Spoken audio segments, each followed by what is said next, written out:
Yan guys, igib-igib muna pag may time. Igib muna kami ng tubig. Doon nang malayo sa amin. Malayo ang tubig.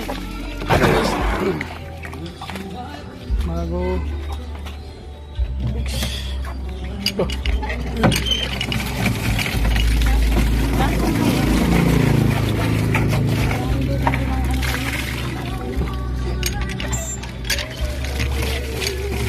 Guys, tubig-tubig ko ah.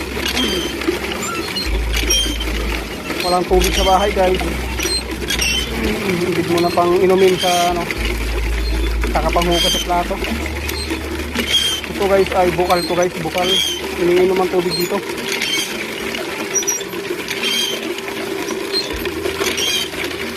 Pag nakainom ka nito guys, lahat ng sakit po sa katawan maalis.